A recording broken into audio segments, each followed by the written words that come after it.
কাতুকুতু বুড়ো সিনেমাটা কি সস্তা অপরিচিত? রিলিজের আগে কিন্তু অনেকেই বলেছিল যে এখানে দেবের ক্যামিও থাকবে, অঙ্কুশের ক্যামিও থাকবে। কোথায় দেবের ক্যামিও?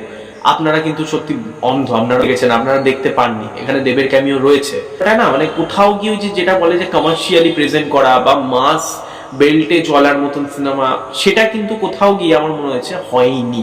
ঠিক আছে, বাট হ্যাঁ, সিনেমাটা কি সত্যি খারাপ সেটাই ভিডিওতে আমরা জেনে নিই। ফাইনালি দেখে এলাম নন্দন থেকে উজান গাঙ্গুলি পরিচালিত কাতুকুতু বুড়ো সিনেমাটা, যেখানে লিড রোলে রয়েছে উজান গাঙ্গুলি, রাপুর্ণা, এছাড়া অনুজয় চ্যাটার্জি রয়েছে এই সিনেমাতে। তো কেমন লাগলো সিনেমাটা? দেখো, আমি ট্রেলার দেখি বা টিজার দেখি, তখন কিন্তু একটা এক্সাইটমেন্ট কাজ করেছিল যে ভাই বাংলায় আউট অফ দ্য বক্স কিছু হচ্ছে। ফাইনালি এসবিএফ একটা এক্সপেরিমেন্টাল জনরার ওপর কাজ করছে। সেই একঘেয়ে ফ্যামিলি ড্রামা ডিটেকটিভ ছবির বাইরে গিয়ে কোথাও একটা এক্সপেরিমেন্টাল কাজ কিন্তু এসবিএফ করছে এবং কমার্শিয়ালি প্রেজেন্ট করছে। কারণ সিনেমাটার মধ্যে কিন্তু অ্যাকশন, মানে যা ছিল সিনেমাটা কিন্তু অ্যাকশন থাকতে চলেছে। সিনেমার গল্পর ব্যাপারে আসি। দেখো, এখানে বেসিক্যালি দেখানো হচ্ছে কাতুকুতু বুড়ো, অর্থাৎ এই নামটার সাথে কিন্তু সিনেমাটা যায়, সেটা একটা রেফারেন্স রয়েছে। আপনারা সকলেই জানেন সুকুমার রায়ের আর কি কবিতা। উজান গাঙ্গুলির ক্যারেক্টারটা, সে ছোটোবেলায় অ্যাকচুয়ালি সেক্সুয়ালি হ্যারাস হয় তার টিউশন টিচারের থেকে। এরপর দিয়ে না তার একটা ফোবিয়া হয়ে যায়, মানে কেউ যদি তাকে ছোঁয়ে মনে হয় যে সে আনকমফোর্টেবল ফিল করে, সে যেই ছোঁয় তার একটা ফোবিয়া আছে। সে ছোটোবেলায় তার বাবার থেকে একটা গিফট পায়, একটা পুতুল, সেটা কাইন্ড অফ একটা সুপার হিরো একটা পুতুল আর কি। সে তারপর একটা সময় গিয়ে ইম্যাজিন করে যে সে তার সাথে একটা সুপার হিরো রয়েছে এবং সেই পুতুলটা কোথাও গিয়ে সে মনে করে সে একজন, পুতুলটাই কিন্তু সুপার হিরো। যখন একটা অফিসে জব করে সেখানে তার দেখা হয় এই সিনেমারই নায়িকার সাথে আর কি, এবং সেখানে একটা তাদের প্রেমের সম্পর্ক তৈরি হয়। তার মধ্যেও একটা কনফ্লিক্ট কিন্তু আসে। কোথাও গিয়ে তার মনে হয় যে এবার এই রিভেঞ্জ নেওয়ার পালা কিন্তু এসে গেছে, খারাপ লোকেদের ওপর রিভেঞ্জ কিন্তু নিতে হবে। এই সিনেমাটা গল্পটা শুনে বা ট্রেলার দেখে অনেকেরই কিন্তু মনে হয়েছে যে অপরিচিতের একটা ভাব বা একটা অপরিচিতের টেমপ্লেট কিন্তু বোঝা যাচ্ছে। আমি যদি বলি হ্যাঁ কথায়, হ্যাঁ এটা অপরিচিতের মতনই অনেকটা লেগেছে। ইভেন যে ভয়েসটা, যে সুপার হিরো আর কি রয়েছে তার ইভেন ভয়েসটাও যে রাখা হয়েছে সেটাও কিন্তু অপরিচিতের যে ভয়েসটা ছিল না, সেই ভয়েস ওভারের মতনই কিন্তু লেগেছে। কি ছবিটা একদমই খারাপ, খুব পুরোপুরি কপি দেখাই যায় না তা কিন্তু নয়। আমি যদি ছবির ভালো দিকে আর কথায় আসি, সবার প্রথম যে ভালো দিকের কথা বলতেই হবে, এই সিনেমার যে কনসেপ্টটা সেটা কোথাও গিয়ে আমার মনে হচ্ছে বেশ আজকের দিনে দাঁড়িয়ে কিন্তু রেলিভেন্ট। মনে হয়েছে যে হ্যাঁ, এই ধরনের সিনেমা না বাংলায় হওয়া উচিত। মানে সেই একঘেয়ে ফ্যামিলি ড্রামা ডিটেকটিভ ছবির থেকে বাইরে বেরিয়ে নতুন কিছু নিয়ে ভাবনা, অ্যাটলিস্ট চেষ্টাটাও করা উচিত, যেটা এসবিএফ অনেক দিন ধরে করছিল না, ফাইনালি করেছে। তো এই কনসেপ্টটা আমার মনে হচ্ছে বেশ স্ট্রং। হ্যাঁ, সেটাকে ইউটিলাইজ করা যেত, বা যেভাবে ট্রেলারে প্রমিস করেছে যে এটা একটা সুপার হিরো ছবি, সেটা আপনারা ডেফিনেটলি পাবেন না। এই ছবিটা কিন্তু সুপার হিরো ছবি না, এটা অনেকটা কিন্তু সাইকোলজিক্যাল একটা ছবি। এবং সেই যে হিরো বা প্রোটাগনিস্ট, তার যে একটা মেন্টালিটি, মানে তার কীরকম মানে তার কি স্টেট অফ মাইন্ড রয়েছে, সে কিভাবে কাজ করছে, এবং একটা ছেলে ছোটোবেলা যদি নিপীড়িত হয় তার মধ্যে দিয়ে কী যেতে পারে, সেটা এই সিনেমার মাধ্যমে দেখানো হয়েছে। এবার যদি এই সিনেমার সেকেন্ড পজিটিভ দিকে কথা বলি, সেটা হচ্ছে পারফরমেন্স। এখানে উজান গাঙ্গুলির পারফরমেন্স সত্যি কথা বলছি দারুণ। তার যখন সেই অ্যাঙ্গার ইস্যুগুলো দেখা যাচ্ছে, তার যখন সেই ওই রাগটা আপনারা দেখছেন, বা ইমোশনাল সিনগুলো যখন দেখছেন, স্পেশালি ক্লাইম্যাক্সে, তার পারফরমেন্স কিন্তু বেশ ভালো।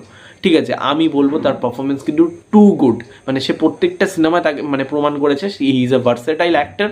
লক্ষ্মী ছেলে বলি, এই রসগোল্লা বলি, সে কিন্তু প্রত্যেকটা সিনেমার দ্বারা প্রমাণ করছে, এবং এখানেও সে কিন্তু বেশ ভালো পারফরমেন্স দিয়েছে। এছাড়া এখানে যে নায়িকা, তারও পারফরমেন্স কিন্তু বেশ ভালো, এবং তাদের যে কেমিস্ট্রি, মানে উজান গাঙ্গুলি এবং রপুর্ণার কেমিস্ট্রি অন স্ক্রিন কিন্তু বেশ ভালো লাগে। ঠিক, চূর্ণী গাঙ্গুলি, তার পারফরমেন্স বেশ ভালো, কমিক টাইমিং খুব ভালো। সে যখন ভুলভাল প্রবাদ বলছে সেটা কিন্তু শুনতে বেশ ভালো লাগছে, মজা লাগছে। এখানে একজন পুলিশ অফিসার আছে, সে তোতলা, এবং তার সাথে অনুজার যে আর কি বন্ডিংটা দেখানো হয়েছে সেটাও কিন্তু বেশ ভালো কিন্তু স্লাইট হিউমার কিন্তু রয়েছে। ঠিক আছে, এবং অনুজয় চ্যাটার্জি, তারও পারফরমেন্স খুব ভালো। এছাড়া ভাস্বর, তারও পারফরমেন্স খুব ভালো। প্রত্যেকটা অ্যাক্টারের কিন্তু পারফরমেন্স বেশ ভালো রয়েছে। এখানে সায়নের, মানে আর যে সায়ন, তার পারফরমেন্স মানে বেশ ভালো ছিল, বেশ কমিক টাইমিংও খুব ভালো ছিল। স্ক্রিন টাইম অবশ্যই কম, বাট কমিক টাইমিং কিন্তু বেশ ভালো। এবার যদি এই সিনেমার থার্ড পজিটিভ দিকের কথা বলি, সেটা হচ্ছে এই সিনেমার গানের ব্যবহার।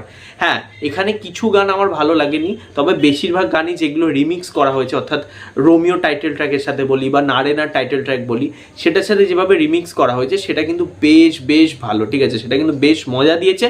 সিনেমার সাথে কিন্তু বেশ যাচ্ছে, এবং কনসেপ্টটা যেহেতু এরকম, এবং তার সাথে যখন সিনগুলো আর কি সিকোয়েন্সগুলো যাচ্ছে গানগুলোর সাথে কিন্তু বেশ ভালো লাগছে। ঠিক আছে, এই সিনেমার আর একটা পজিটিভ দিক নিয়ে কথা বলি, সেটা হচ্ছে এই সিনেমার কিন্তু বাজেট যে খুব বেশি তা কিন্তু না, বাট সেই যতটুকু বাজেট পেয়েছে তার মধ্যে কিন্তু একটা প্রিমিয়াম ব্যাপার কিন্তু রয়েছে। এডিটের কাজ কিন্তু বেশ ভালো। এখানে যখন একটা অ্যাকশন মোডে যখন হিরো যাচ্ছে তার আগের মুহূর্তে সেই বিল্ড আপ দেওয়ার জন্য কিন্তু একটা এডিট একটা হয়েছে, গ্লিচ রাখা হয়েছে, মানে একটা কমিক্স যেরকম হয় না, কমিক্সের যেরকম কমিক্স বুকের যেরকম একটা ভার্সন বা টেমপ্লেট যেটা হয় সেরকম কিন্তু একটা ফরম্যাট কিন্তু রাখা হয়েছে। সেই গ্লিচটা দেখতে কিন্তু বেশ ভালো লেগেছে। ঠিক আছে, তো সেই জায়গাগুলো এডিটের কাজ বেশ ভালো ছিল, এবং খুব ফাস্ট ফরওয়ার্ড, ছবিটা স্লো স্পেসে চলে না, তাই জন্য সিনেমাটা দেখতে কিন্তু একটা বেশ ভালোই লাগে, কোথাও বোর ফিল হয় না। এবার যদি আসে এই সিনেমার নেগেটিভ দিক, দেখো সবার প্রথম যেটা নেগেটিভ দিক, এখন বেশিরভাগ বাংলা ছবি যেটা করছে যে ভাই চলো কমার্শিয়াল ছবি বলে দেখিয়ে দেবো অন্য ধরনের ছবি, তো এই সিনেমাটারও সেম প্রবলেম রয়েছে যে কমার্শিয়াল ছবি বা মেন স্ট্রিম ছবি বলে কিন্তু সেরকম কিন্তু এখানে সেই মজাটা নেই। মানে আপনি ধরো একটা মানে একদম ইয়াং অডিয়েন্স যারা খুব একটা এক্সপোজার নেই সিনেমা, তারা শুধুমাত্র সিনেমা মানে এন্টারটেনমেন্ট বোঝে, তাদের জন্য কিন্তু এই ছবিটা সেই যে এন্টারটেনমেন্ট ভ্যালু সেটা কোথাও গিয়ে প্রোভাইড করবে না। কোথাও গিয়ে ছবিটা অনেকটা বেশি ডার্ক স্পেসে চলে যায়, বা ছেলেটির যে ওই হিউমিলেশন, মানে যে ছেলেটা যেভাবে আর কি সেক্সুয়ালি অ্যাসল্ট হয়েছিল ছোটবেলায়, সেই গল্পের ওপর যেন বেশি ফোকাস করে ফেলে র্যাদার দ্যান সুপার হিরো কিন্তু এখানে নেই। আমি প্রথমেই বললাম এটা সুপার হিরো ছবি হিসাবে যদি আপনারা ভেবে যান আপনারা কিন্তু বিশাল পরিমাণে ডিসঅ্যাপয়েন্ট হবেন। সেকেন্ড, এই ছবিটার নেগেটিভ দিক হচ্ছে অনেক জায়গায় লজিক্যাল লুফল রয়েছে। এখানে একটা কোর্টের সিকোয়েন্স রয়েছে, সেটা পুরো মানে ঝটপট যেন হয়ে গেল, মানে জাস্ট খুব ইজিলি যেন হয়ে গেল, সেই জায়গাটা সত্যি বলছি লজিকের খুব অভাব রয়েছে। আর যে কথা বলতে হবে সেটা হচ্ছে ক্লাইম্যাক্সটা আপনার দেখতে ভালো লাগবে, বাট ছবির সাথে না সেটা কোথাও গিয়ে যায় না, এবং সেটা দেখে লিটারেলি বলছি ভাই কি হলো কেন হলো সেটা বোঝাবে না, সেখানে কিন্তু পুরোপুরি সিনেমাটা ধেরিয়ে দেয়। ঠিক আছে, এইটুখানি বলতে পারি সিনেমাটা ভালো হয়েছে। আপনার টাকা নষ্ট হবে বা আপনি দেখে ডিসঅ্যাপয়েন্ট হবেন তা নয়, ছবিটা ভালো হয়েছে। তবে যতটা এক্সপেকটেশন আপনারা রেখে যাবেন যে একটা সুপার হিরো ছবি দেখতে যাচ্ছি, বাংলায় প্রথম সুপার হিরো, সেই সব মানে জিনিসপত্র মাথা থেকে বার করেই আপনি সিনেমাটা দেখতে যান, তাহলে ডিসঅ্যাপয়েন্ট কিন্তু কমই হবেন। সিনেমাটা আপনি ওয়ান টাইম ওয়াচেবল, আমি বলবো ওয়ান টাইম ওয়াচেবল, ডিসেন্ট একটা ছবি হয়েছে, দেখা যায়, অবশ্যই দেখা যায়। তো আপনারা যদি এই সিনেমাটা দেখে থাকেন আপনাদের কেমন লেগেছে সেটা কমেন্টে অবশ্যই জানাবেন। ভিডিওটা ভালো লাগলে লাইক করবেন, শেয়ার করবেন, সাবস্ক্রাইব করবেন, পাশে বেল আইকন ক্লিক করবেন। নেক্সট দেখা হবে, ততক্ষণের জন্য টাটা।